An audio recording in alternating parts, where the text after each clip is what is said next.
what happens is once you get to college, ain't no 5-star, ain't no 4-star, ain't no 3-star. Everybody here who for now work who. There's gonna be a lot of 5-stars who gonna end up on the bench. There's gonna be a lot of 3-stars who gonna step in the forefront.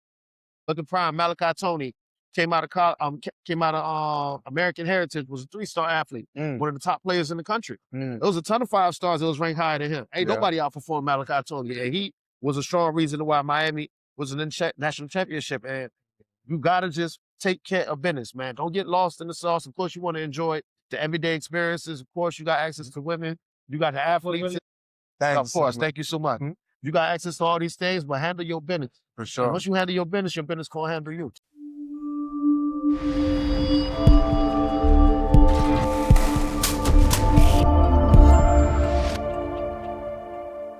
What's up, everybody? Here back with another one. We had a special one for y'all. My guy, Mike G. We down here, Bob Ties, my vibes, man. We're going to give y'all the real. We're going to bring y'all into our daily life. How you doing today, Mike? Good, my brother. I appreciate the invite. I appreciate you for coming on, man. The fans, the audience, they're going to love this one. Yeah. So for the people that don't know Mike G, man, you have an amazing story. Tell them about your story and how you even got in this position you're at right now. You know, it's crazy. You know, I've always had a love for sports. You know what I'm saying? I grew up loving sports. Originally from New York. Grew up in South Florida, you know, started as a big Miami Hurricane fan, got into basketball, football, all the sports and whatever. But initially, I was in the music industry first. I used to do music, and that's how I built a lot of my popularity. I had like a pretty big following in South Florida, and then that led into me throwing parties. From throwing parties, I started having all the athletes come through, vibing on that. And then, you know, just individually, as I built relationships with these guys, you know, opportunities was presented to me like, yo, listen, as you go with brand deals, can you connect me with this guy? That's, you know, through following what God kind of like set me up for, you know, I ended up in the sports industry, and that's what I do now, which is, you know, of course, representing football players in addition to professional boxers. For sure. So how has the music industry prepared you for this industry? Because you see some of the same things, or is it different? Oh, definitely. The music industry is a very cutthroat sport. You feel me? I call it a sport too, because it's so competitive, but like, you got to know the right people, and a lot of people is not trying to let you be successful. So you got to go over and harder. So when I got into the sports industry, it was kind of easy. Dealing with a lot of individuals who went to school for this. They don't really have like the genuine relationships. Like the guys I know, these are like real individuals I've either party with, or I've went to school with, or I've created relationships with, or people that trust me to. So, you know, once I got into it, it was kind of easy for me to flow through and really start creating my own Rolodex of individuals I do business with. So that gatekeeping for real in the music industry. Oh, no, it's big gatekeeping. You know what I'm saying? It's enough money for everybody. For whatever reason, people feel like they got to step on somebody else's toes to get ahead. You know what I'm saying? It basically prepared me for this thing because, you know, once I knew I could grind in that industry and make a name for myself, I knew sports was going to be easy for me. You know what I'm saying? So within the brand management of sports now, because the NIL is such a huge space, it's getting crazy nowadays. Ridiculous. It's really making millions. Yes. So how have you seen, is that great for the athlete or not so great for the athlete? What's your opinion on that? It's great for the athlete if they got good structure. So if you got good structure, you got a good circle of people, you come from a good household, it's a perfect situation because now you're making money. Everybody ain't gonna make it to the league. You just gotta be honest. So the opportunity to make money in college, and say for instance, you don't project to be an NFL player, you can come out of college, you're already sitting on $1.5, $2 million in your account compared to individuals who don't make it to the league and that's square one. You know what I'm saying? So I feel it's a good situation. It's unfortunate for the kids who don't know how to manage money or not prepared for it, or they're playing only for the money. They're losing the joy in the sport and they kind of losing themselves. But overall, I think it's a great situation. It's time for them kids to get paid. They've been making money on kids forever. It's time for them to get this slice of the pie. So that's actually why we started off the field financially. Exactly. Kids, man, they're going to come in so much money, and we don't want them to blow the money so fast, you know, because NFL and NBA players still go broke. Yes. The thing about it, and it's a lot of money to them now, but it's not a lot of money over time. You know what I'm saying? So when you touch this amount of money and you get a car, get jewelry, take care of your mom, take care of your cousin, you feel me? Do your personal splurging, jewelry. I mean, you'll be sitting on $100,000 from $1 million situation. And on top of that, we were speaking about it earlier. It's documented how much you make. Ain't no way to hide that you made that money. Exactly. You got to pay Uncle Sam. You feel me? And that's what you definitely don't want to do. 20 years old, 19 years old, you already got issues with taxes. They don't know nothing about tax. Nobody, they don't got classes for this stuff. Probably don't know nothing about taxes. Everybody dealing with it. Once you start making that type of money, you get taxed a different type of way. You know what I'm saying? It ain't 6%. It ain't.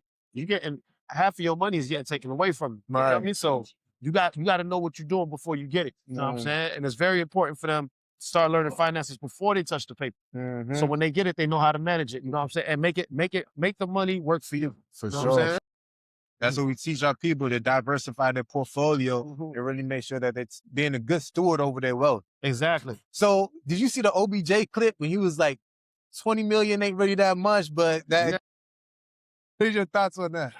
No, I think it was 50 million. I didn't agree with him on that one, but I could understand because of the lifestyle he lives. You know, OBJ is OBJ. That's like one of our trendsetters in the game. So his dress code, his type of cars he chooses to drive, it ain't a lot of money for an individual like that because he's a creme de la creme player. But if you a player that lives under the radar, you got a nice family, chill, you don't come from a household with too many siblings, that money will last. But somebody like OPJ who lives a certain lifestyle and you feel me, deals with certain type of people, dates certain type of women, that money is not long. You feel me? Not if you want to live how you was living when you was in the league. Exactly.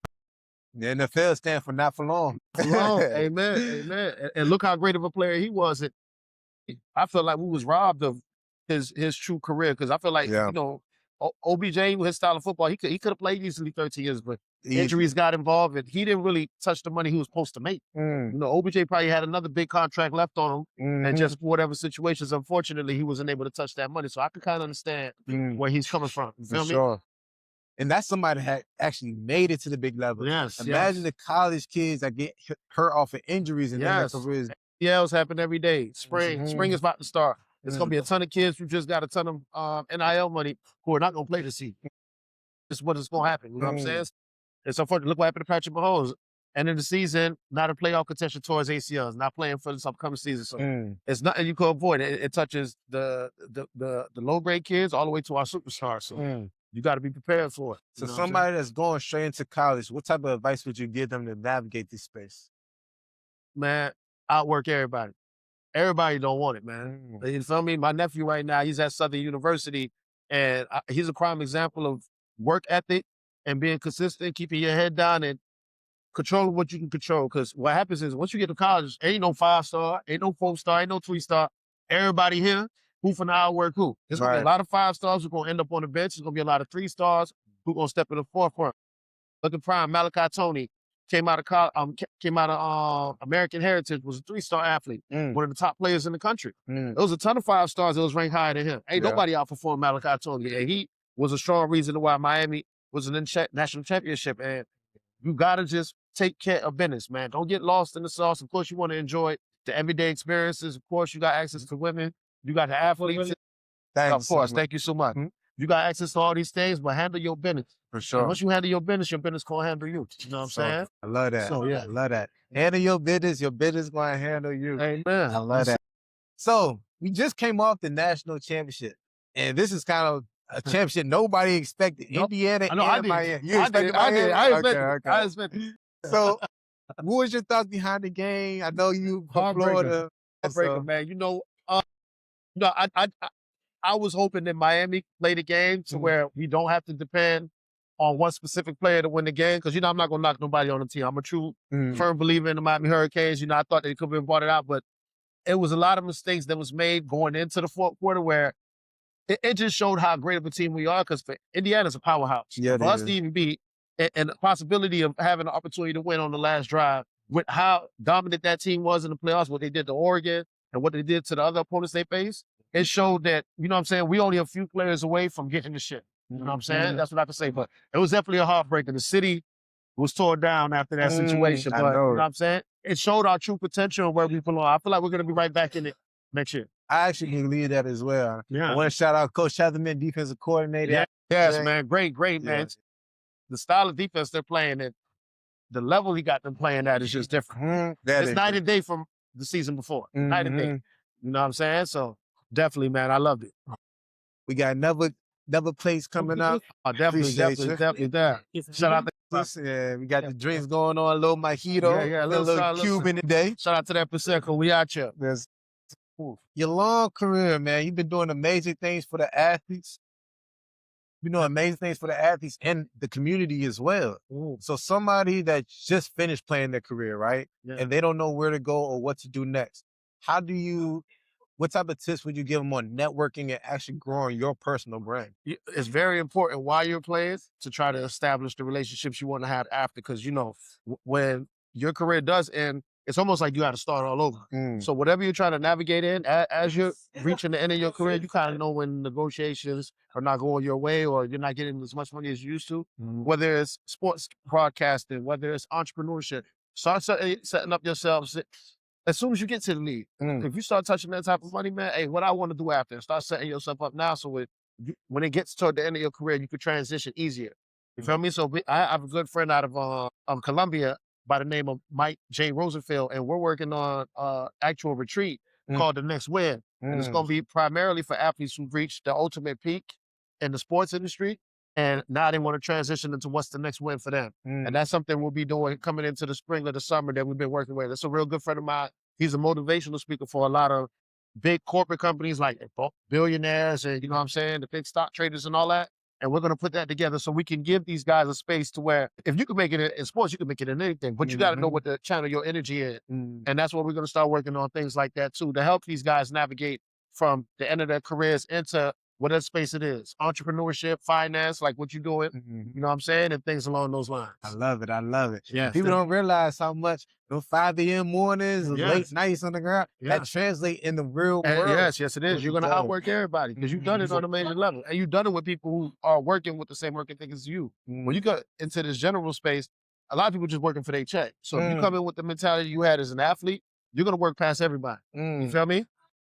That's important. Exactly. So coming from, because you own your own nightclub, you own your own businesses. Yeah, definitely. So what are some tips that you could give back to the people that really want to start their own business in school and out of school? Like you said, don't spend your own money. OPM. Don't spend your own money. Find an investor because, initially when I came into the business, it was a certain dollar amount we were supposed to have. Then we got in there, a pipe bust. Or, you feel me, payroll come in and we didn't make enough revenue. And you just keep dipping into your personal expense. And it's a lot. It's a big toll on you where you're not just able to focus on the craft of running the business and making sure things are done well, and you have to dip into your pocket. So make sure you get your credit right. Make sure you get the right investors involved. Do your due diligence, because a lot of these situations, like the money is going to it's going to be expensive. The more money you make, the more problems you're going to have. Definitely try not to invest your own money. Step into businesses and get somebody who's successful in that industry. I wish that before I bought my nightclub, I would have got somebody who was already a successful club owner to kind of mentor me through some of the hardship, because a lot of the stuff that I was dealing with was like the first time, like roof leaks. I'm like, what the hell? I got to pay for this leak. Right. It's under my name. It's my lease now. Things like that, you just got to be careful with. You know what I'm saying? I hope you caught that, audience. Get you a mentor that's been in that space that can really train you and mentor you through the whole process. For sure. So you kind of had to figure it out yourself. And you mentioned OPM, other people's money. Yes. Sometimes that goes over a lot of people's head because as a Black community, I'll be honest, we taught that don't get credit. So what is your thoughts behind it, and how do you use OPM? Shout out to my boy Tone Bird, because we did it together. We invested a lot of our bank accounts. You feel me? And one of my good partners, he was a promoter. He told me this beforehand. I was being hard headed. We had papers. So like, man, let's get a club, let's get this shit roll. We already throwing parties. Right. There's nothing to roll, throw your own establishment. But what you learn is that throwing one party and then throwing 7 parties is a different thing. To pack your club every night, you're not gonna have the same people coming out on Friday that's coming Saturday. You got to create a whole new audience. But you just gotta be calculated with everything you're doing. You know what I'm saying? So with me and Tony understanding the business, like, you know what I'm saying? Make sure you got your credit on point. You got to get your credit. I didn't have bad credit, but I didn't have credit good enough to go get the type of money we needed. And if we would have had the overhead that we should have had, we probably still owned the club today. And we had to step away from this shit. We were successful, but it wasn't creating enough revenue for the amount of time that me and him was putting in. You feel me? And I'm glad for that experience, because I would never make that decision again. I'll be more calculated. I'll make sure that I get the right investors involved. And it's crazy that with the type of idea we had, we could have had millions of dollars, but we was trying to do everything on our own, being prideful. And sometimes you gotta, hey, I need help on this. Can somebody mentor me to do this? Hey, can you connect me with the right investor? And then you have a longer run. It's no problem asking for help. You feel me? I love that. I love that. Amen. So is business credit and personal credit Is that two different things? You think somebody should have some for the business, some for personal? You should have business credit the most important. If you're entrepreneur, you gotta have business credit. Okay. That's how you go walk in the bank and get the bag, and not have to spend your own money. And then as long as you can show proof of what you're doing, you create revenue. They want to make their money back. It's business. They making money off of their interest. So get your business credit on point. You're an entrepreneur. Get your business credit on point. Even if you got a ton of money, you ain't got to spend it. You feel me? That money should be in your savings, or it should be in investments that's making money for you. You feel me? You shouldn't be using your actual revenue, you feel me, your actual personal savings to invest in something like that when you could be using somebody else's money, and you can use your personal money to be doing other things. You got to make that money work for you, because you know what I'm saying? You ain't really making money till you making money when you sleep. You feel me? And that's the thing that I had to learn. The nightclub experience taught me that. I have to be involved 24/7. It's very hard to do that. You get drained, you get exhausted. There's a whole bunch of stuff. Access to a lot of stuff too. You know what I'm saying? That come with the nightclub industry. You know what I'm saying? And it's a flow over effect, because not a lot of people who are bottle girls or bartenders are working long term. You feel me? They're in and out. They're making quick and fast money. So the turnover rate with just employees and the amount of personalities you're dealing with, it's very difficult, man. It's a difficult industry. But if it's done the right way, you can make money. Oh man, you just brought up something totally different. Yeah, definitely. Now you mentioned two big things. Yes. The people that work at the club and the butts in the seats. You got to fill the club up every night. Everybody got to be on the same aura, same energy. One individual could throw off the night of the event. Wow. So everybody's in a positive vibration. That's why management is important. Bar backs are important. Look, we're at the venue right now, and look how well Ocean ended. Everybody is enjoying working with each other. You feel me? It doesn't feel like working here. From the moment we stepped in here, the hospitality they showed us, this is the environment you want to create. And this is the type of environment you need to be successful. So how would somebody create an environment to have a successful business? Management is important. Management takes leadership first. And of course, hiring the right people. You know, people who are vibrant, people who don't bring the baggage from what they got going on outside of work. Whatever you got going on outside of work, doesn't matter. When you step in this building, we need smile faces. You know, make sure that the client is always happy, and then we need you upsell. If somebody's having a good time, get them to sell another bottle. Like, don't stop. Let's keep moving, keep them the train roll. I love that. Yeah. And sometimes people get complacent in business. It's like, nah, let's do it over and over and over and over. We need it to keep going. It's a money-making business. Sure. So people don't know. We just came from Howard. We toured the Howard facility. Shout out Howard, man. Yeah. Amazing Coach job. Marcus for the hospitality too. Shout out Coach Marcus and Coach Gold. Great hospitality. That came from a connection, right? He was down in Miami. Personal relationship. And just understanding that people move ships, you know, people move boats. So somebody that is in college right now, that's at a HBCU or lower D1, can they get brand deals? Hell yeah. It's all about marketing. It's all about perception. To be honest, like these companies only care about your imagery and your following.